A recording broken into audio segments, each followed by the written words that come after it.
My daughter-in-law gifted me a cruise with her and my son. During the fancy dinner, while she kept my son distracted on the dance floor, a waitress handed me a note that said, "I just saw her put something into your drink."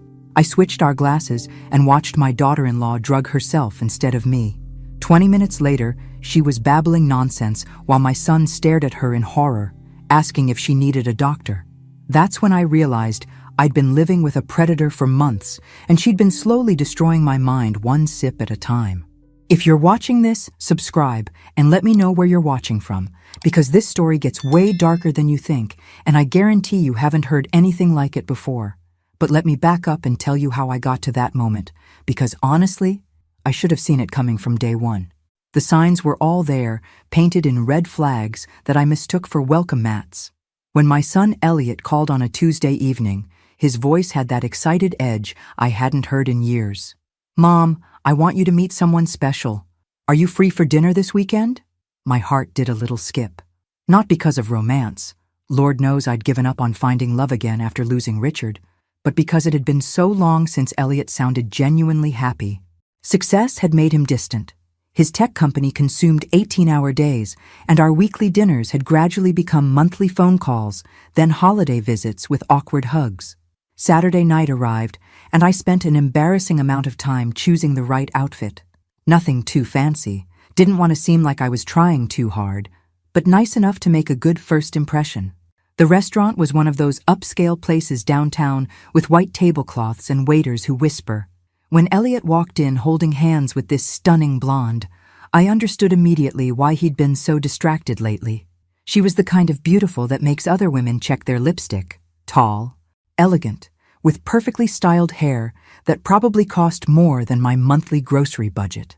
"Mom, this is Ava," he said, and his face was glowing in a way I hadn't seen since he was 12 and got his first bicycle. "Mrs. Bennett, I've heard so much about you," she said, extending a perfectly manicured hand.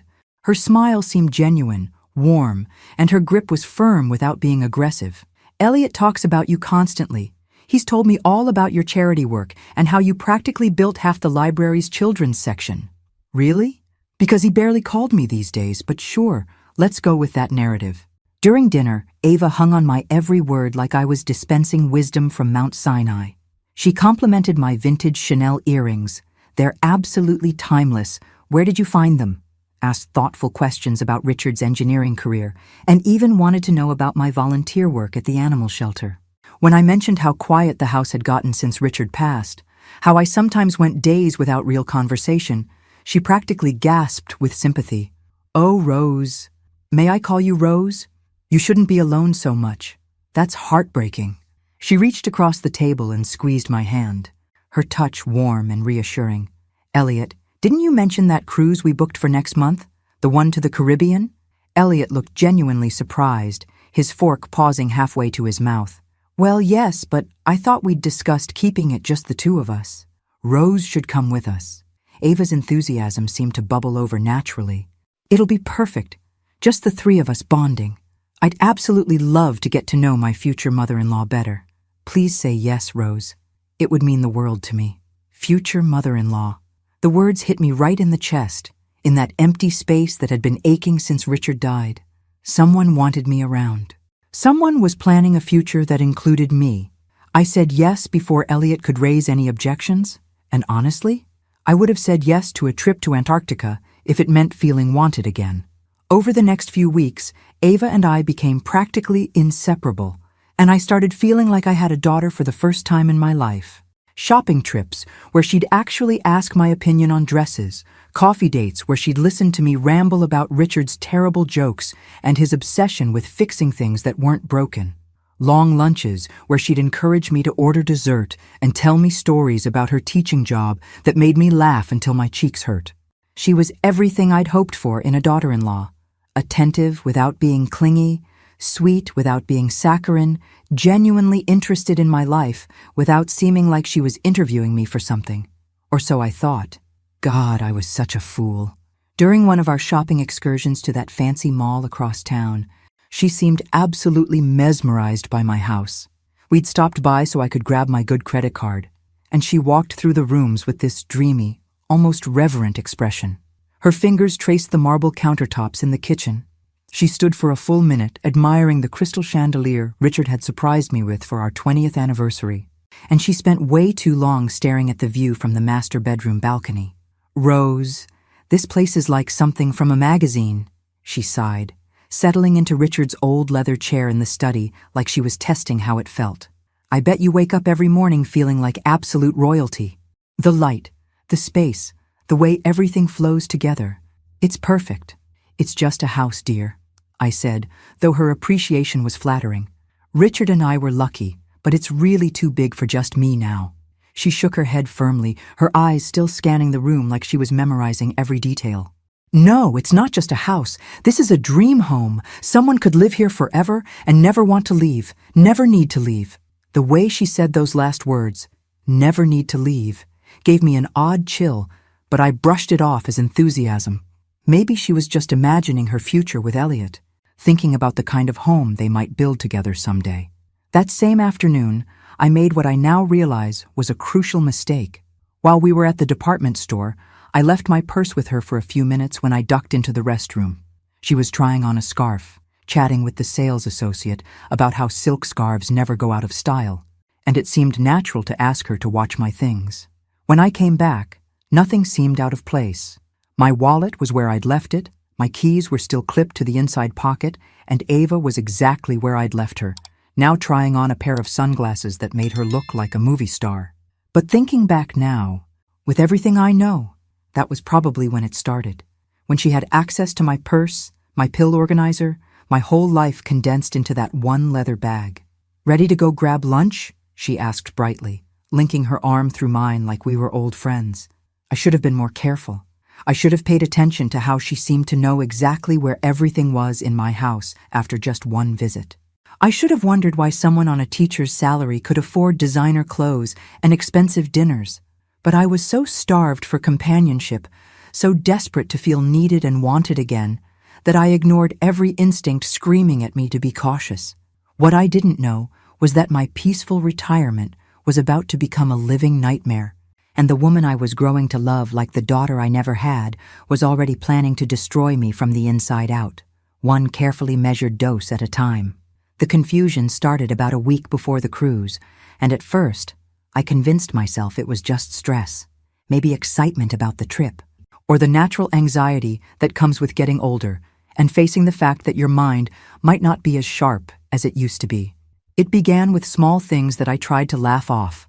I woke up in my guest bathroom one Tuesday morning, standing in front of the mirror in my nightgown, completely disoriented. For several terrifying minutes, I couldn't remember if I was at home or in some hotel room. The marble tiles under my bare feet felt foreign. The reflection staring back at me looked like a stranger, and my heart hammered against my ribs like a trapped bird. "Get it together, Rose," I whispered to myself, gripping the marble countertop until my knuckles went white. "You're in your own house. This is your bathroom.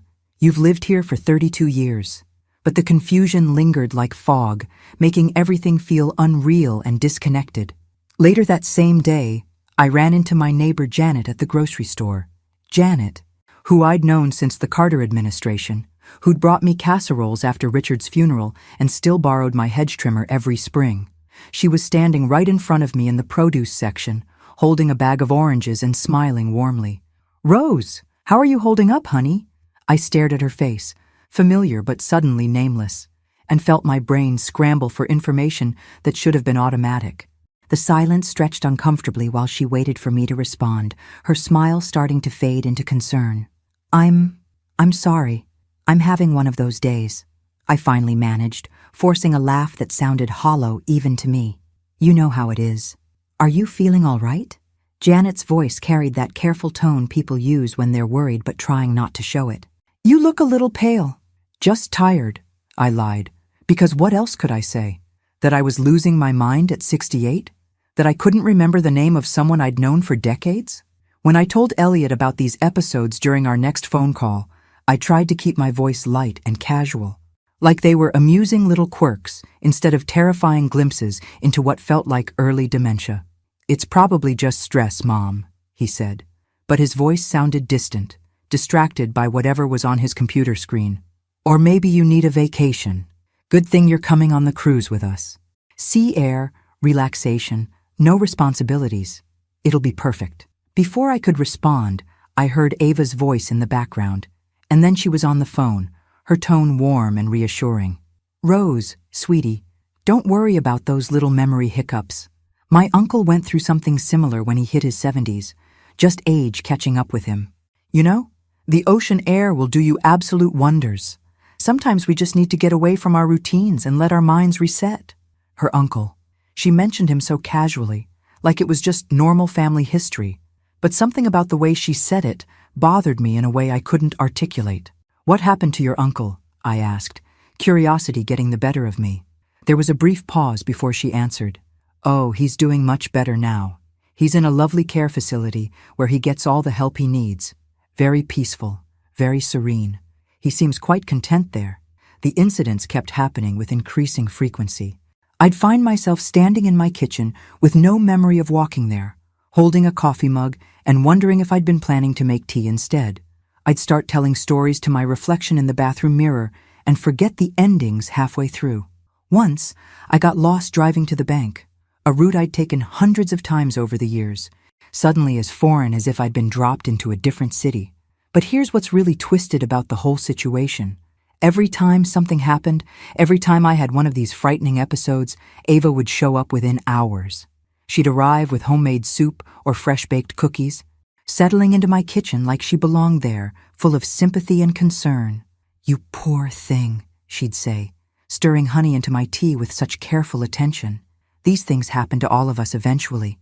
The important thing is not to stress about it. Stress just makes everything worse.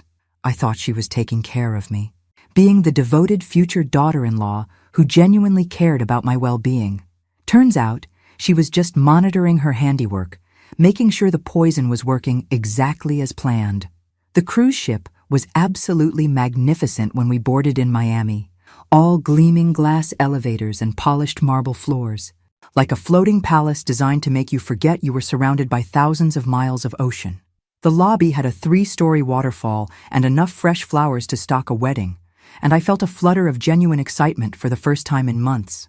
Ava squealed with delight at everything, bouncing on her toes like a child at Disney World. Rose, look at this place. It's like something from a movie.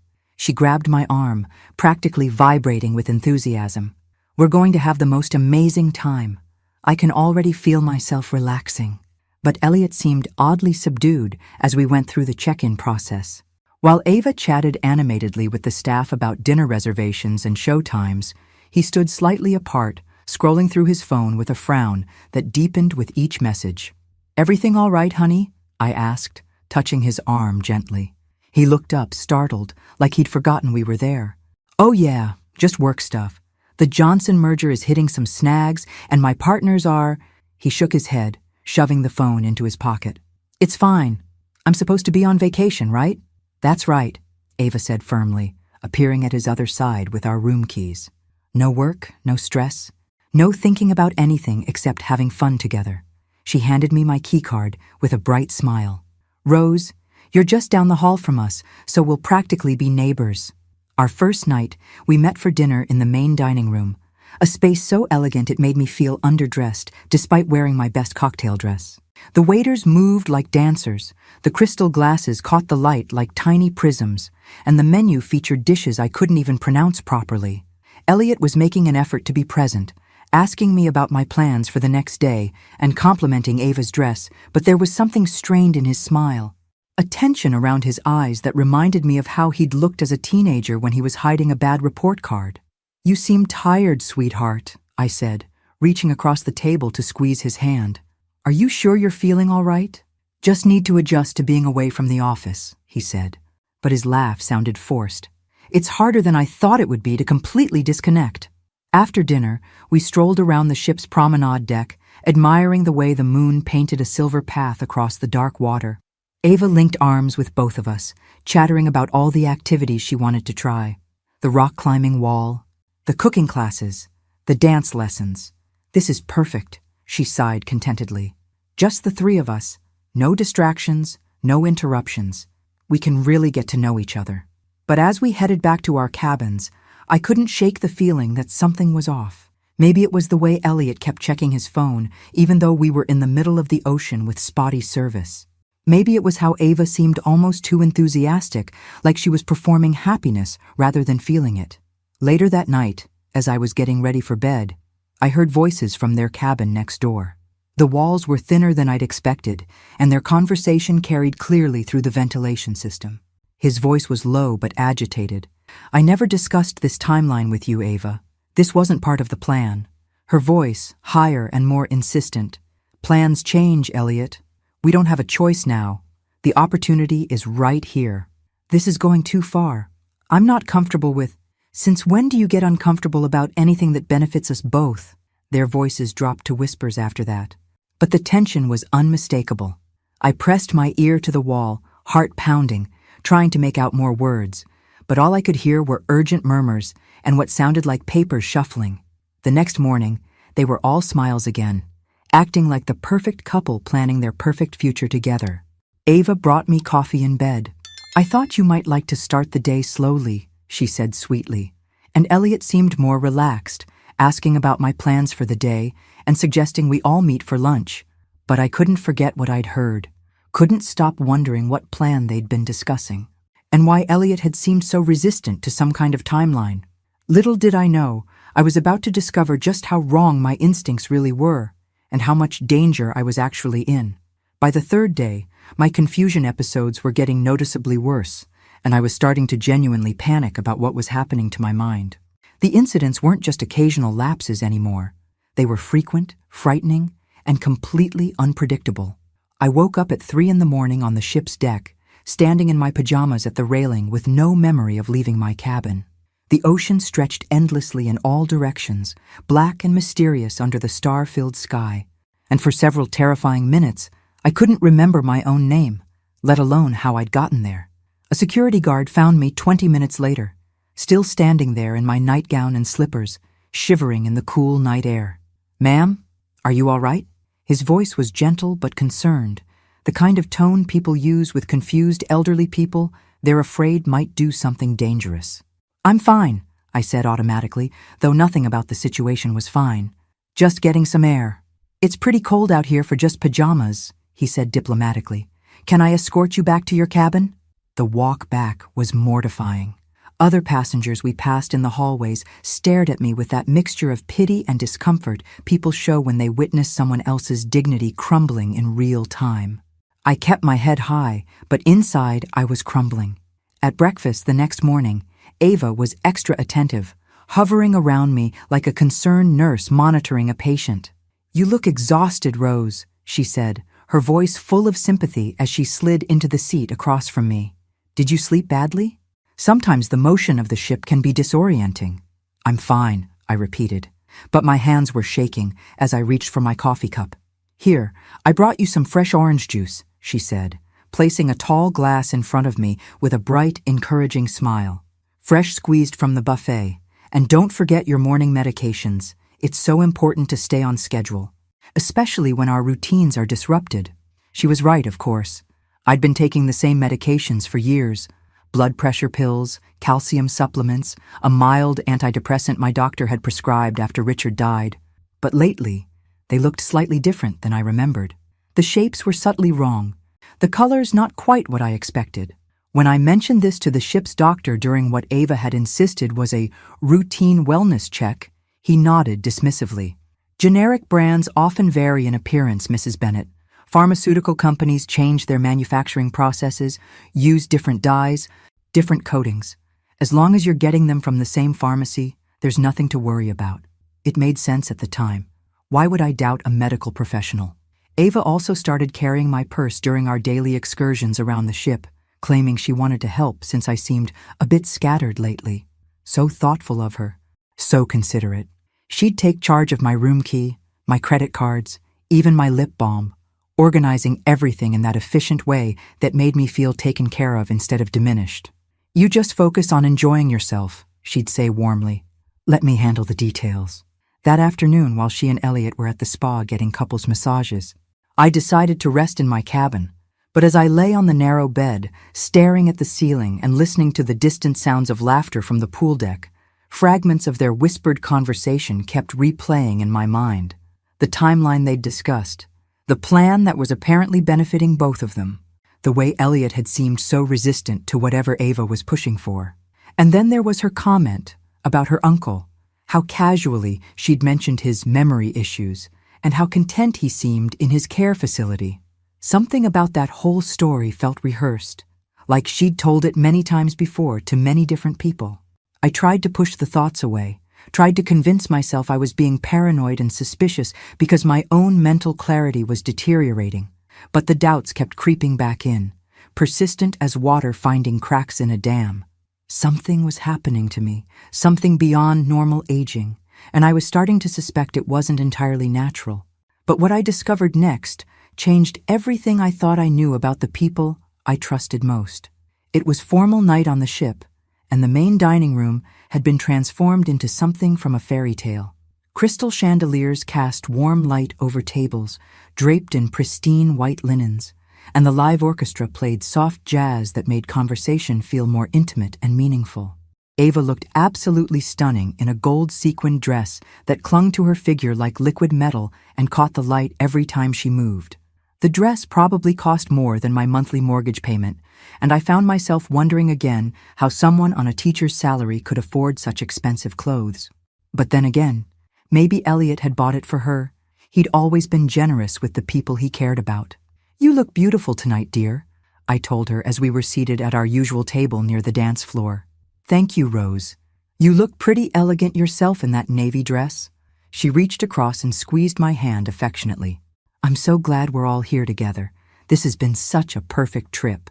Elliot seemed more relaxed than he'd been all week, actually laughing at Ava's stories about her most challenging students and asking me about my plans for redecorating the guest bedroom when we got home. For the first time since we'd boarded, he seemed present and engaged instead of distracted by invisible worries. When the live band started playing Moon River, one of Richard's favorite songs, Ava's eyes lit up with delight. "Oh, I love this song. Elliot, dance with me?" She stood and extended her hand with a playful smile. "I'm not much of a dancer," he protested, but he was already pushing back his chair. "That's what makes it fun," she laughed, pulling him toward the polished dance floor where other couples were already swaying to the music. I smiled, watching them move together under the soft lights. Elliot was right. He wasn't much of a dancer, but Ava made up for his awkwardness with natural grace, guiding him through simple steps that made them look like they belonged together. Maybe I'd been overthinking everything. Maybe they'd just been stressed about wedding planning and work pressures, and I'd misinterpreted normal couple tensions as something sinister. That's when the waitress appeared beside my table. She was young, maybe 25, with concerned brown eyes and the kind of serious expression that immediately put me on alert. She opened a leather-bound menu in front of me with deliberate precision and said, just loudly enough for nearby tables to hear, "Here's the special dessert menu you requested." "Ma'am, I hadn't requested any menu, special or otherwise." Confused, I looked down at the open page, expecting to see photographs of elaborate cakes and chocolate confections. Instead, there was a folded cocktail napkin tucked between the pages, and my name was written on it in hasty blue ink. My hands trembled as I unfolded the napkin under the cover of the menu. "I saw her put something in your drink when she got up to dance. Small white powder from a tiny bottle in her purse. Don't react. Switch glasses when she comes back. Get help immediately." My blood turned to ice water in my veins. I looked up at the waitress, who was still standing beside my table with professional composure, but her eyes were intense and worried. "Thank you," I whispered, my voice barely audible over the music. She gave me the slightest nod and walked away, leaving me alone with the most terrifying revelation of my life. I looked toward the dance floor where Ava was spinning gracefully in Elliot's arms. Her sequined dress catching the light like stars, her laughter carrying over the music. She looked so beautiful, so happy, so perfectly innocent. Then I looked at our table. 2 glasses of red wine sat side by side, mine half empty, hers barely touched. They looked identical, elegant crystal glasses filled with the same deep burgundy liquid. Without allowing myself to think about it, without hesitating long enough to talk myself out of it, I switched them. When they returned to the table 5 minutes later, both slightly breathless and smiling, Ava was glowing with happiness. That was wonderful. I haven't danced like that in years. She settled into her chair and immediately reached for her wine glass, my wine glass, raising it in a toast. To family, and to the most perfect vacation I could have imagined. To family, Elliot echoed, raising his own glass. I lifted mine with a steady hand, though my heart was hammering against my ribs like a caged bird trying to escape. To family indeed, I said, and watched her take a long, satisfied sip of wine that I now knew contained something that was supposed to destroy me. 20 minutes later, I was watching my future daughter-in-law slowly poison herself with her own weapon, and the satisfaction was almost overwhelming. It started subtly. Ava began blinking more frequently, like she was having trouble focusing on our conversation. She touched her forehead delicately and made a small comment about the dining room feeling warm, though the air conditioning was perfectly comfortable. "Are you feeling all right, sweetheart?" Elliot asked, noticing her slightly glazed expression. "I'm fine," she said, but her words came out just a fraction slower than normal. The wine is stronger than I expected." She'd barely had half a glass, but I wasn't about to point that out. 10 minutes later, she started slurring her words, just slightly at first, then more noticeably. "The lights are so sparkly tonight," she giggled, staring up at the crystal chandelier with unfocused eyes. "Like little diamonds dancing in the air. Have you ever noticed how diamonds dance, Rose?" Elliot frowned, setting down his dessert fork. "Ava, are you sure you're okay? You've hardly had anything to drink." She tried to stand and swayed dangerously, catching herself on the back of her chair. "I feel floaty, like I'm on a cloud. Everything's moving, but in a good way." "Maybe you should sit down," I suggested, working hard to keep the satisfaction out of my voice. "The motion of the ship can be disorienting sometimes." She looked at me with pupils that were dilated and unfocused, her beautiful face slack with confusion. "Rose, did you know the ocean has secrets? So many secrets swimming around down there in the dark." Other diners were starting to stare now, whispering behind their hands and pointing discreetly at our table. A young woman in a designer gown was acting completely intoxicated at an elegant dinner, and it was exactly the kind of scene that made people uncomfortable. "I have secrets too," Ava continued, her voice getting louder and more erratic. "Big secrets, important secrets, but they're safe with me because I'm very good at keeping things safe." Elliot was genuinely worried now, his face flushed with embarrassment and concern. "Okay, that's enough. Come on, Ava, let's get you back to the room so you can lie down." "But I don't want to lie down," she protested, her words slurring together. "I want to tell Rose about the secrets. She should know about the secrets because they're her secrets too, sort of." My heart stopped for a moment. Even drugged and incoherent, was she about to confess what she'd been doing to me? "You're not making sense," Elliot said firmly, standing and moving to help her up. "Let's go." As he guided her toward the elevator, she kept talking, rambling nonsense about floating castles and golden fish, and how beautiful it would be to live in a palace by the sea forever and ever. The same kind of confused, disconnected speech I'd been experiencing for weeks, the same frightening loss of mental clarity that had made me question my own sanity. Except now I knew it wasn't natural. It wasn't age or stress or early dementia. Someone had been systematically drugging me, and I'd just watched them get a taste of their own medicine. The moment they disappeared into the elevator, I found the waitress who'd saved my life. She was clearing tables near the kitchen entrance, moving efficiently through her duties. But when she saw me approaching, she set down her tray and gave me her full attention. "Thank you," I whispered, my voice thick with emotion I was trying hard to control. "I've been watching her for 2 days," she said quietly, glancing around to make sure no one was eavesdropping. "She's been doing something to your drinks every time you left the table. I work in hospitality. I know the signs of someone being drugged. The confusion, the disorientation, the way you'd seem fine one minute and lost the next." My legs almost gave out underneath me. Having my suspicions confirmed was both validating and terrifying. "Will you help me prove it?" I asked. She nodded without hesitation. "The security office has cameras everywhere on this ship. We can check the footage from tonight, and probably from the past few days too." As we walked toward the ship's administrative offices, My mind was racing with questions and implications. If Ava was drugging me, what was her endgame? What did she hope to accomplish by making me appear mentally incompetent? And more importantly, was my son involved in this plot to destroy me? The thought made me physically sick, but I had to know the truth, no matter how much it hurt. The security footage was like watching a horror movie, where I was the victim and didn't even know it. The ship's security chief, a serious man in his 50s with kind eyes and a no-nonsense attitude, pulled up the recordings from our dinner table on a bank of monitors in his office. The cameras had captured everything in crystal-clear detail, from multiple angles, with timestamps that would make the evidence indisputable in court. "There," the waitress said, pointing at the screen. "Right there." We watched Ava excuse herself from the table, claiming she needed to powder her nose. The camera followed her movements as she stopped at the bar instead of heading toward the restrooms. She ordered 2 glasses of wine, the same vintage we'd been drinking all week, and waited while the bartender poured them with professional precision.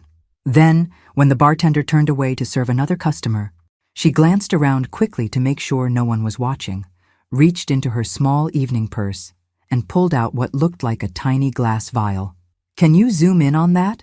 the security chief asked his technician. The image enlarged, and we could see her fingers working with practiced efficiency, unscrewing a miniature cap and tapping white powder into one of the wine glasses. She stirred it quickly with a cocktail straw, disposed of the vial in her purse, and carried both glasses back to our table with a bright smile. "The one on the left was yours," the waitress confirmed. "She made sure to place it on your side of the table." My stomach churned as I watched myself on the screen, completely unaware that I was about to consume poison. I looked so trusting, so grateful for her thoughtfulness in bringing me a fresh glass of wine. "How long has this been happening?" the security chief asked, his voice grim with professional concern. "I think months," I said, the words feeling strange and surreal as I spoke them. "I've been having episodes. Confusion, memory loss, disorientation. I thought it was age-related, maybe early dementia, but now—" "We need to document everything," he said firmly. "This is attempted poisoning, possibly attempted murder, depending on what substances she's been using. I'm going to contact the authorities immediately." As we watched the footage again, I felt a rage building inside me that was unlike anything I'd ever experienced. This woman, this person I'd grown to love like the daughter I never had been systematically destroying my mind for her own twisted purposes. But underneath the anger was something even worse: doubt about Elliot. "I need to know if my son is involved in this," I said, the words tasting bitter in my mouth. The security chief's expression was sympathetic but professional. "We'll investigate everyone who had access to you, ma'am. No exceptions, but right now we need to secure the suspect and preserve the evidence." He made several phone calls in rapid succession to the ship's medical officer, to the captain, to what sounded like law enforcement contacts at our next port of call. Within 30 minutes, there was a plan in motion. "We're going to search their cabin," he explained. "If she's been drugging you systematically, there will be evidence. More vials, possibly your medication bottles with substituted pills, maybe even documentation of her activities." The thought of Elliot's reaction terrified me almost as much as the discovery itself. How do you tell your son that his fiancée is a would-be murderer? How do you look him in the eye and explain that the woman he loves has been slowly poisoning his mother? But I had to know the truth, even if it destroyed our relationship forever. At 11 o'clock that night, they knocked on Elliot's cabin door. I stood in the hallway behind the security team, watching my son's face transform from confusion to horror as they explained why they were there. He was wearing pajama pants and a t-shirt, his hair disheveled from sleep, and he looked so young and vulnerable that my heart ached for him. "Mom?" He looked at me desperately, his eyes wide with shock and disbelief. "What's going on? What are they talking about?" I couldn't speak. I just stared at him, trying to read his face, trying to figure out if the son I'd raised was capable of plotting my destruction, or if he was as much a victim as I was. The answer would determine whether I still had any family left in the world. The search of their cabin was thorough, methodical, and absolutely devastating. Ava was still groggy from the drug she'd accidentally consumed, lying on the bed in a silk nightgown and mumbling incoherently while Elliot sat beside her, holding her hand and asking repeatedly what was happening. She was alert enough to understand that security officers were going through their belongings, but too disoriented to mount any kind of coherent defense. "This is insane," Elliot kept saying, his voice getting higher and more strained with each repetition. "There has to be some kind of mistake. Ava would never hurt anyone, especially not my mother." But the evidence spoke louder than his protests. In her suitcase, hidden in a zippered compartment underneath her carefully folded lingerie, they found 3 small glass vials of clear liquid, each no bigger than a perfume sample. The labels had been removed, but you could see the residue where pharmaceutical stickers had been peeled away. "What are these?" the security chief asked, holding up the vials with latex gloves. Ava tried to focus on what he was showing her, blinking slowly like she was having trouble processing visual information. I don't know what those are." "Then why are they hidden in your luggage?" She couldn't answer, or wouldn't answer. Her mouth opened and closed like a fish gasping for air, but no words came out. They also found a prescription bottle that looked exactly like my blood pressure medication. Same pharmacy label, same drug name, same dosage instructions. But when they opened it, the pills inside were different from what I'd been taking for years. "She's been switching your real medication with these," the security chief explained, showing me the counterfeit pills. "We'll need to have them analyzed by a lab, but I suspect they're designed to cause the cognitive symptoms you've been experiencing." Elliot was staring at the evidence in complete shock, his face cycling through disbelief, confusion, and dawning horror. "Ava, what is this? What have you done?" She looked at him with unfocused eyes, her beautiful face slack and vulnerable in a way that would have been heartbreaking if I didn't know what she was capable of. "It's not what it looks like," she slurred, her words coming out thick and imprecise. "Then what is it?" he demanded, his voice cracking with emotion. She couldn't answer because there was no innocent explanation for having vials of unknown drugs and counterfeit medications hidden in her luggage. But the most damning evidence was still to come. They found her tablet computer, and when they accessed the photo gallery, there were dozens of video files I'd never known existed. Videos of me during my confused episodes, clearly recorded without my knowledge or consent.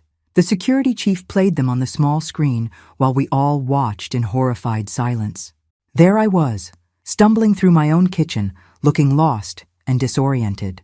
There I was, forgetting words mid-sentence during what looked like a phone conversation. There I was, appearing intoxicated and confused during what I now recognized as one of our shopping trips. "Evidence," the security chief said quietly. "She was building a case to prove you were mentally incompetent." The pieces fell into place with sickening clarity. Ava hadn't been drugging me randomly or maliciously. She'd been systematically creating a documented pattern of cognitive decline, preparing to have me declared legally incompetent so she could, what? Take control of my finances? Have me committed to a care facility? The ship's medical officer examined my prescription bottles that I'd brought from home. Sure enough, my medications had been tampered with. Pills that should have been controlling my blood pressure had been replaced with substances designed to cause confusion, disorientation, and memory loss. "How long has this been going on?" the medical officer asked. "Months," I said, my voice hollow with shock. "Maybe since we first met." As they prepared to transfer Ava to the ship's holding facility until we reached port, I finally asked Elliot the question that had been eating at me since this nightmare began. "Did you know?" He looked at me with tears streaming down his face, his expression broken and devastated. "Mom, I swear to you on Dad's grave, I had no idea. I thought, God help me, I thought you were just getting older. I thought the confusion was natural, and I was grateful that Ava was taking such good care of you." I wanted to believe him. Every instinct I had as a mother wanted to trust that my son was innocent, that he'd been manipulated as cruelly as I had. But trust, once shattered, is harder to rebuild than love. "The way you've been acting," I said carefully. "The arguments I heard, the distance, the stress. I've been worried about you," he said, his voice thick with emotion. "And Ava kept suggesting that maybe you needed professional evaluation. Maybe you weren't safe living alone anymore. I thought she was being caring and responsible, looking out for your best interests. The manipulation had been perfect, I realized. She'd made him complicit without his knowledge.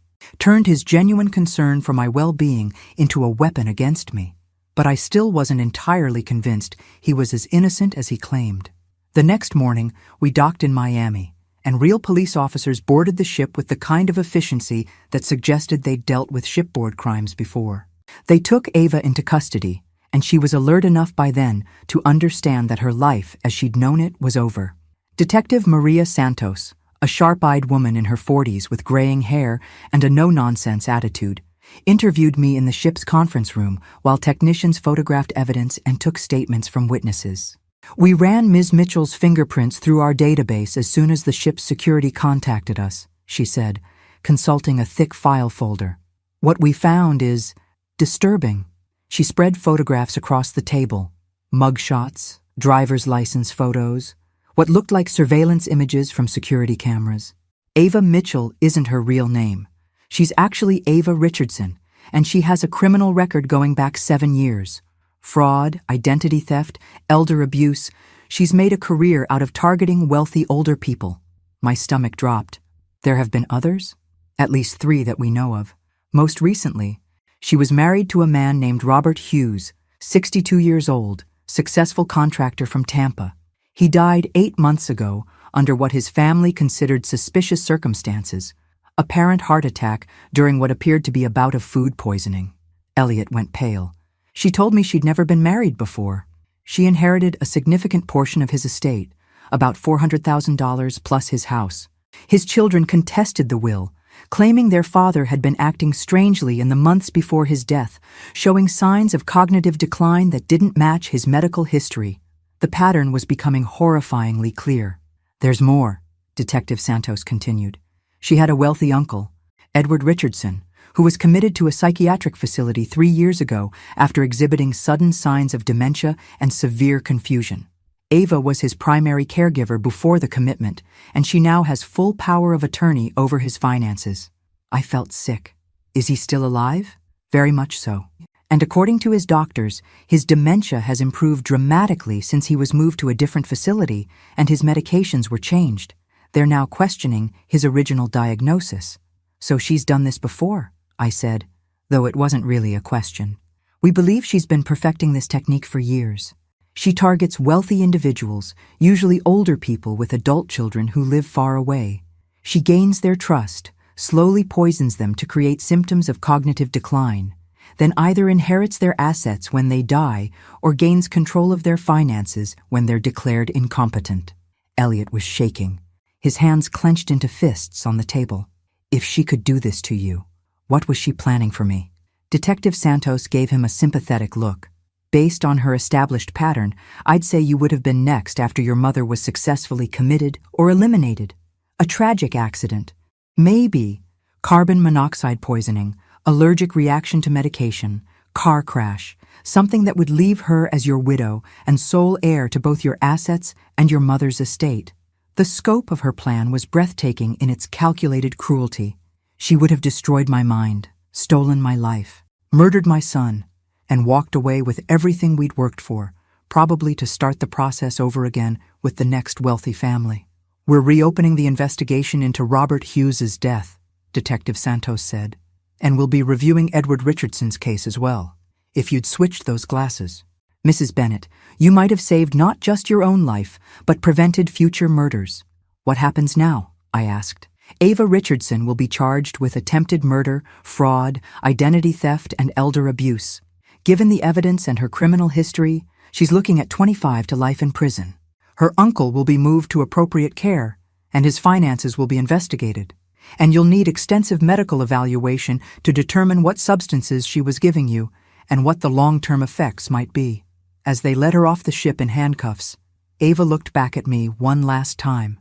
Her beautiful face was composed now, no longer confused or disoriented, and I saw her clearly for what she really was, a predator who had chosen the wrong prey. I really did care about you, Rose, she called out, her voice carrying that same sweet tone she'd used when bringing me soup and sympathy. You have to believe that. But I didn't believe it, because someone who cares about you doesn't systematically destroy your mind for profit. Someone who cares about you doesn't turn your own son into an unwitting accomplice in your destruction. Someone who cares about you doesn't plan your murder while holding your hand and calling you family. The medical tests at the hospital in Miami were extensive and horrifying. The substance Ava had been giving me was a sophisticated cocktail of drugs designed to cause cognitive impairment, confusion, and memory loss without showing up in standard blood tests. It was the kind of thing that required pharmaceutical knowledge and careful dosing. Too little, and the effects would be minimal. Too much, and the victim might die before the plan could be completed. "You're extremely lucky you caught this when you did," Dr. Patricia Williams, the toxicologist, explained as she reviewed my test results. "This particular combination of substances can cause permanent brain damage with long-term exposure. A few more months of systematic poisoning and the cognitive effects might have been irreversible. The drugs were cumulative, building up in my system over time, which explained why my symptoms had gotten progressively worse. Each dose had added to the previous one, creating an increasingly severe impairment that would have eventually left me completely dependent on a caregiver, namely, Ava. Elliot stayed with me throughout the entire medical ordeal, holding my hand during the procedures, bringing me books and magazines to pass the time, and most importantly, listening when I needed to talk through everything that had happened. He looked like he'd aged 10 years in the past week, his face drawn with guilt and exhaustion.